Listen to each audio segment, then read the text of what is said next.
effacer de mes péchés. Tu t'es chargé sur le bois. C'est par ta grâce seule que je suis pardonné. C'est par ta grâce seule que tu m'as racheté. Oh, oh, oh.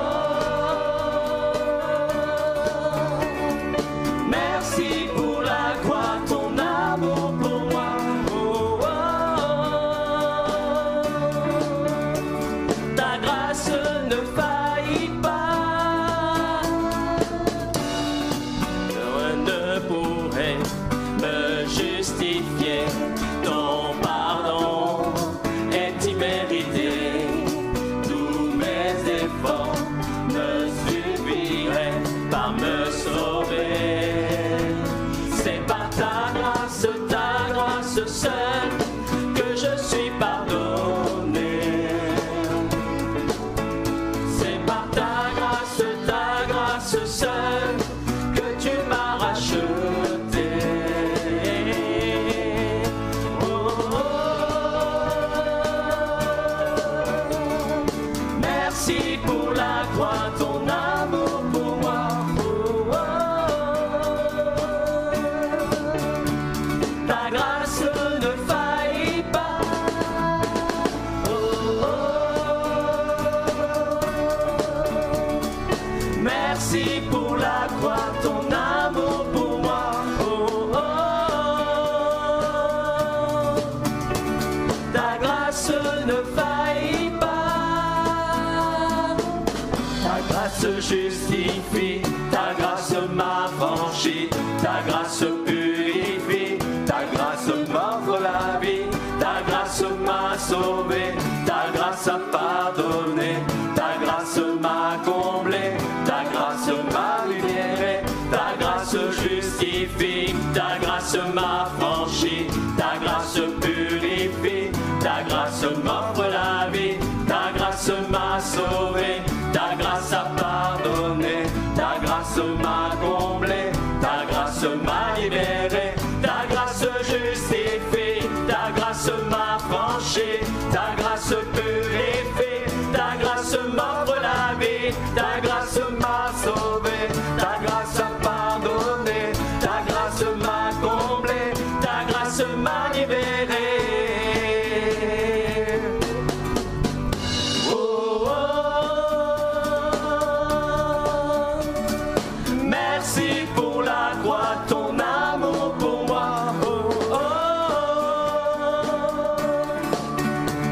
Ta grâce ne faillit pas. Oh, oh, oh. Merci pour la croix, ton amour pour moi. Oh, oh, oh. Ta grâce ne faillit pas.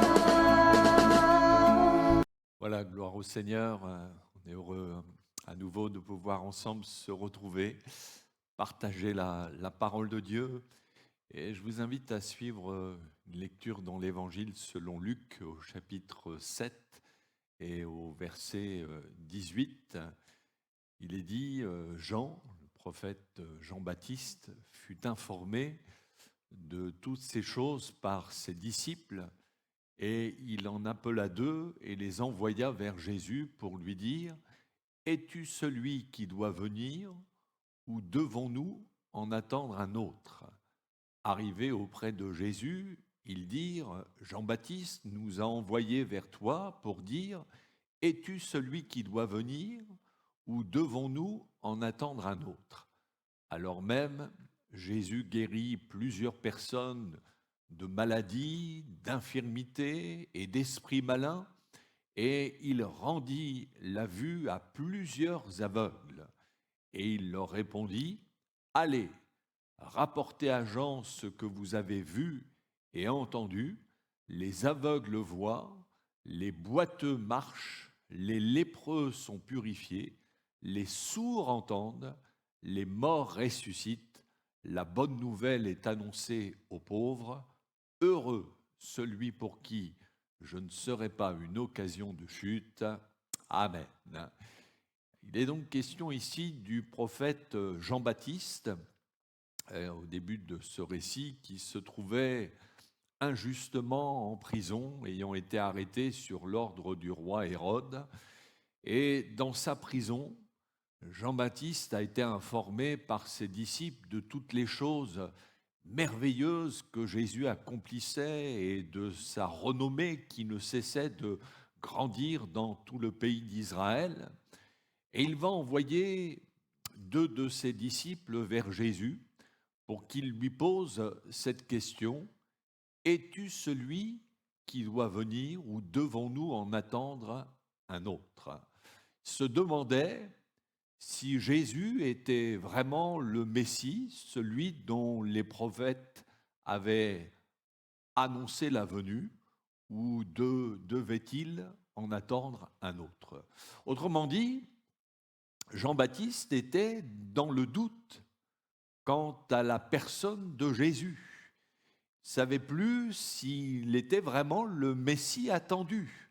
Pourtant, et c'est ça qui nous surprend, c'est que Jean-Baptiste, ce n'est pas n'importe qui, c'est ce prophète qui a été envoyé par Dieu pour préparer la venue du Messie et qui affirmait avec force, lorsqu'il a vu Jésus pour la première fois, que Jésus est l'agneau de Dieu qui ôte le péché du monde. C'est même lui qui a baptisé Jésus dans les eaux du Jourdain. Alors, on pourrait se dire, mais un tel homme, il ne doutera jamais, c'est impossible. Eh bien si, même un homme comme Jean-Baptiste a été en proie au doute, au point de se demander si Jésus était vraiment le Messie. Alors, précisons déjà qu'il faut déjà faire la différence entre le doute et l'incrédulité. L'incrédule, c'est celui qui volontairement refuse de croire en Dieu. Il nie son existence, ce que Dieu fait, ce qu'il dit dans sa parole. Au psaume 14, on trouve cette définition, en fin de compte, de l'incrédule. Il est dit « L'insensé dit en son cœur, il n'y a point de Dieu ». Ça, c'est l'attitude de l'incrédule. Et c'est quelqu'un qui, en fin de compte, qui dit dans son cœur, qui essaye de se persuader qu'il n'y a point de Dieu. Et la Bible nous dit que ceux qui agissent ainsi sont inexcusables. Pourquoi ? Parce qu'il est dit dans l'Épître aux Romains, au chapitre 1er, verset 20, « En effet, les perfections invisibles de Dieu, sa puissance éternelle et sa divinité se voient comme à l'œil nu depuis la création du monde, quand on les considère dans ses ouvrages. » Et il est dit, « Ils sont donc inexcusables. » La Bible nous dit que rien qu'à l'œil nu, pas besoin de télescope, mais rien qu'avec nos yeux, quand on regarde la nature, la beauté de ses couleurs, de ses paysages, le ciel, la terre, mais on ne peut qu'y voir la main d'un Dieu créateur. Et si on n'est pas capable d'y voir le Créateur, eh bien la Bible nous dit qu'on est inexcusable. Et puissions-nous être de ceux qui, plutôt que d'être des insensés qui se persuadent qu'il n'y a point de Dieu, puissions-nous au contraire avoir du bon sens et de reconnaître que ce monde ne s'est pas fait tout seul et que nous-mêmes, nous ne sommes pas le fruit du hasard, mais qu'il y a dans les cieux un Dieu tout-puissant, un Dieu qui a créé le ciel et la terre, un Dieu qui nous aime et qui veut se révéler à nous justement en la personne de Jésus. L'incrédulité est donc un refus délibéré de croire, et quand on est dans une telle attitude, on est inexcusable et malheureusement, on se prive du salut, des promesses de Dieu. Le doute, c'est autre chose. Douter, par définition, c'est mettre en question, c'est hésiter, c'est être dans l'incertitude. Et nous pouvons tous être sujets au doute, avoir des moments où l'on s'interroge, où l'on est perplexe devant certaines situations. Même ceux qui ont la foi en Jésus et qui sont engagés avec lui depuis des années peuvent être en proie au doute. Ça n'a rien d'anormal. Et la preuve nous en est donnée ici avec Jean-Baptiste. Surtout quand, vous savez, quand on traverse des moments difficiles, ben oui, on peut s'interroger. Pourquoi la maladie? Pourquoi la perte d'un être cher, le deuil qui vient nous toucher brutalement? Pourquoi cette situation difficile qui demeure depuis des années? C'est légitime, on se pose des questions. Et est-ce que le Seigneur, en fin de compte, peut vraiment agir en ma faveur, exaucer ma prière? Est-ce que je vais voir un jour sa promesse s'accomplir? On peut tous être assaillis par le doute, mais là où il y a danger, c'est lorsque nous persistons dans le doute, qu'il finit par nous dominer et qu'on finit par baisser les bras, par sombrer dans le découragement. Dans l'Évangile selon Matthieu, au chapitre 21, verset 21, Jésus dira un jour à ses disciples, « Si vous aviez de la foi et que vous ne doutiez point », Jésus nous montre qu'on peut avoir la foi et être néanmoins gagné par le doute. Seulement, c'est là où il faut le combattre, afin que ce ne soit pas le doute qui triomphe, mais la foi. Jacques nous dit dans son épître, au chapitre 1er, verset 6, que celui qui doute, celui qui est dominé par le doute, eh bien, il est semblable au flot de la mer, agité par le vent et poussé de côté et d'autre. C'est donc quelqu'un qui, par moments, est prêt à faire confiance à Dieu, et puis à d'autres moments, il est au creux de la vague. Il ne sait plus trop où il en est. Et s'il doit continuer à croire, s'il doit continuer à prier, à suivre le Seigneur, tout est remis en question. À l'image des flots de la mer, les doutes, eh bien, nous ballottent dans tous les sens. Et c'est là où l'on peut sombrer dans l'incrédulité au point de remettre en question la parole de Dieu et là de faire naufrage dans la foi. Douter, c'est une chose, mais persister dans le doute, eh bien, c'est se priver des promesses de Dieu. Dans les évangiles, on trouve la prière d'un père qui a demandé à Jésus de délivrer son fils qui était possédé par un démon. Et ce père était prêt à faire confiance au Seigneur, mais en même temps, il était assailli par le doute. Et qui, s'il persistait, pouvait le conduire lui aussi à l'incrédulité. Mais il va faire cette prière à Jésus, « Je crois, mais viens au secours de mon incrédulité. » C'est comme s'il disait, « Seigneur, aide-moi, car ma foi est faible. » Eh bien, nous aussi, quand le doute nous assaille, ne soyons pas dans le déni, mais disons-lui les choses telles qu'elles sont. « Seigneur, je voudrais pouvoir te faire confiance, mais tu vois les doutes qui m'assaillent. Tu vois ces pensées incrédules là, qui cherchent à s'installer dans mon cœur. Alors, dans ta grâce, viens m'en délivrer. » Et voyez-vous, la bonne nouvelle, c'est justement, le Seigneur ne veut pas nous laisser dans nos doutes. à nous débattre seul, mais il est prêt à nous aider à en triompher. Et il le fait notamment au travers de sa parole. Pour revenir à Jean-Baptiste, qui avait fait dire à Jésus, « Es-tu celui qui doit venir ou devons-nous en attendre un autre ?» En entendant cette question, Jésus n'a pas jugé durement les doutes de Jean-Baptiste en disant « Mais il n'a qu'à croire ». Je le répète, nous pouvons tous avoir des doutes, surtout quand on découvre l'Évangile. C'est légitime de s'interroger, de se dire, mais la Bible est-elle vraiment la parole de Dieu, la vérité comme on l'affirme? Jésus est-il vraiment ce qu'il dit être, le Fils unique de Dieu, le Sauveur du monde? Ou encore, y a-t-il un au-delà, quelque chose après la mort?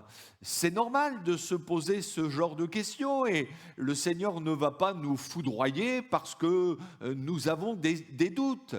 Mais ce qu'il désire, c'est justement nous en délivrer. Et Jésus ne va pas répondre à Jean-Baptiste par des paroles, mais il va répondre par des actes. La Bible nous dit, alors même, Jésus guérit plusieurs personnes de maladies, d'infirmités et d'esprits mauvais, et il rendit la vue à de nombreux aveugles. Et en accomplissant ces miracles, Jésus renvoie Jean-Baptiste à la parole de Dieu, ce que les prophètes avaient annoncé, et notamment le prophète Ésaïe au chapitre 35, verset 5, où il est dit « Alors s'ouvriront les yeux des aveugles, s'ouvriront les oreilles des sourds, alors le boiteux sautera comme un cerf, et la langue du muet éclatera de joie. » Et ces paroles, Jésus les a parfaitement accomplies au travers des miracles qu'il a faits. Voyez-vous, la meilleure façon de triompher de nos doutes est d'être convaincu que Jésus est le Fils de Dieu, le Sauveur du monde, et qu'il peut agir avec puissance dans notre vie, c'est d'être au contact de la parole de Dieu. Il y a une puissance extraordinaire qui est contenue dans la parole de Dieu. Et quand on la reçoit favorablement, forcément, elle agit en nous et elle va triompher de nos doutes. L'apôtre Paul, s'adressant aux chrétiens de Thessalonique, leur dit en parlant de la parole de Dieu, 1 Thessalonique chapitre 5, verset 13, il va leur dire, vous l'avez reçue, cette parole, non pas comme la parole des hommes, mais ainsi qu'elle l'est véritablement, comme la parole de Dieu qui agit en vous qui croyez. Quand nous prenons conscience que la parole que nous entendons n'est pas celle d'un homme, mais qu'elle est véritablement la parole de Dieu et que nous la recevons avec foi, elle agit en nous. Elle impacte notre vie. Elle met en nous des convictions profondes qui vont nous permettre de triompher de nos doutes. C'est une parole puissante. La Bible nous dit que la foi vient de ce qu'on entend et ce qu'on entend vient de la parole de Christ. La foi, elle vient. Et je veux croire que la parole que vous entendez là en ces instants peut susciter en vous cette foi qui va justement vous permettre de triompher de vos doutes, que vous ayez la certitude au fond de votre cœur que le Seigneur va agir en votre faveur. Jésus va dire à ceux que Jean-Baptiste avait envoyés, « Allez, rapportez à Jean ce que vous avez vu et entendu. Les aveugles voient, les boiteux marchent, les lépreux sont purifiés, les sourds entendent, les morts ressuscitent, la bonne nouvelle est annoncée aux pauvres. Si Jésus n'est pas le Fils de Dieu et qu'il faille en attendre un autre, cet autre, que peut-il accomplir de plus grand? Peut se poser la question. Les aveugles voient, les boiteux marchent, les lépreux sont purifiés, les sourds entendent, et même les morts ressuscitent. À vrai dire, il n'y a que Jésus qui puisse accomplir de telles œuvres. Il y a non seulement les guérisons, les miracles qui attestent la divinité, la puissance de Jésus, mais aussi les vies changées, transformées par le message de l'Évangile. Et c'est pourquoi Jésus dit, la bonne nouvelle est annoncée aux pauvres. On raconte cette histoire, un homme athée qui était ouvertement opposé à Dieu et qui avait des arguments pour prouver l'inexistence de Dieu, qui a voulu faire un débat public avec un pasteur dans le but de le confondre. Et le pasteur était d'accord pour faire ce débat, mais à une condition, lui dit-il. Il va lui dire, j'amène 10 personnes dont l'évangile a transformé la vie, et vous allez amener une personne dont l'athéisme a changé la vie. Et puis, je vais amener aussi 10 couples dont le mariage a été sauvé par Christ, et vous allez amener un couple sauvé par l'athéisme. Et en fin de compte, eh bien, cet homme athée a fini par refuser le débat. Parce qu'il n'avait pas ce genre de témoignage. Et c'est vrai, avez-vous déjà entendu un tel témoignage? J'étais athée, je ne croyais en rien, et grâce à mon incrédulité, j'ai été guéri, ma vie a été transformée. On n'a jamais entendu ce genre de témoignage. Par contre, bien des personnes, encore aujourd'hui, peuvent dire avec assurance que Jésus les a guéris, qu'il les a sauvés, que leur vie a été transformée. Et nous pouvons en témoigner encore aujourd'hui. Et Jésus dira à la fin de ce récit, « Heureux celui pour qui je ne serai pas une occasion de chute. » Heureux, oui, celui ou celle qui ne va pas demeurer dans son incrédulité, dans ses doutes, mais qui va décider de placer toute sa confiance en Jésus. Et amis, vous qui nous écoutez, eh bien, prenez la décision de croire en Jésus, en celui qui a donné sa vie pour vous sur la croix, qui a pris vos péchés. Jésus, qui seul peut sauver votre âme, qui seul peut vous pardonner, qui seul peut vous donner l'assurance de la vie éternelle, qui peut donner un sens à votre vie. Même s'il y a encore des doutes en vous, eh bien, demandez au Seigneur de vous en délivrer. Lisez la parole de Dieu, laissez-vous imprégner de cette parole et laissez Jésus, vraiment, en ces instants, vous visiter, vous toucher, vous convaincre et même vous transformer. Oui, vraiment, on va se recueillir, mais priez pour vous qui peut-être êtes assaillis par le doute. Je le répète, douter, on peut tous passer par là. Mais là où ce qui n'est pas bon, c'est persister dans le doute, au risque de sombrer dans l'incrédulité. Dieu n'est pas là pour accabler celui ou celle qui est dans le doute, mais le Dieu que nous annonçons, c'est un Dieu de grâce qui vient justement au devant de nos doutes pour que nous puissions en triompher. Alors on va prier ensemble et vraiment que là vous puissiez dire oui Seigneur, je veux croire, mais tu vois les doutes qui m'assaillent. Eh bien Seigneur, triomphe de ces doutes. Je veux placer en toi toute ma confiance. Je veux croire ce que tu me dis au travers de ta parole. Ah Seigneur, c'est vrai, comme nous venons de le dire, la foi vient de ce qu'on entend et ce qu'on entend vient de ta parole. Eh bien Seigneur, permets que cette parole qui est proclamée encore en ces instants puisse trouver de la foi dans les cœurs. Seigneur, qu'elle puisse triompher de tous les doutes, de toute pensée, même incrédule.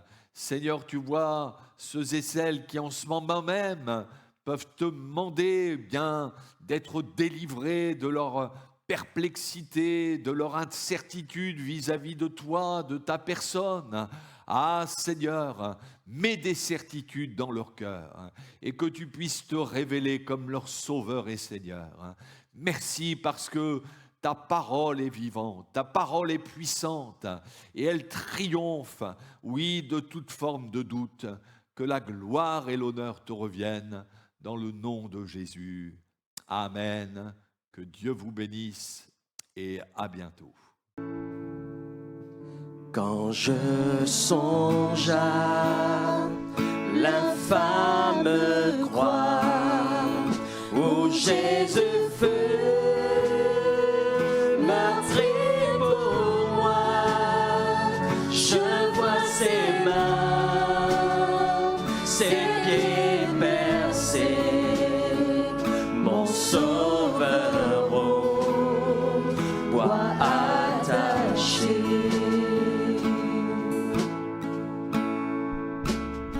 Son corps lié, de l'âme trempée, dans le tombeau fut déposé, l'entrée scellée d'une lourde pierre, le Messie seul est délaissé. Ensemble. Oh, gloire au nom de notre Seigneur, gloire à son nom, à tout jamais, nous chanterons sans fin tes louanges. Oh, gloire à toi, ô Dieu. Mais au matin, du troisième jour, le Fils des cieux est ressuscité.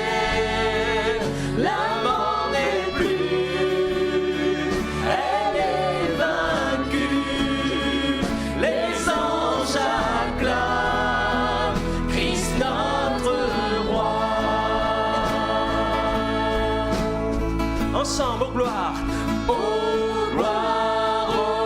nom de notre Seigneur, gloire à son nom, à tout jamais, nous chanterons sans fin tes louanges.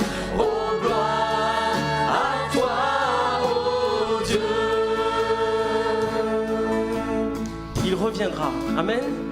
Il reviendra de blanc vêtu, percer la nuit, notre Jésus, et je serai parmi les saints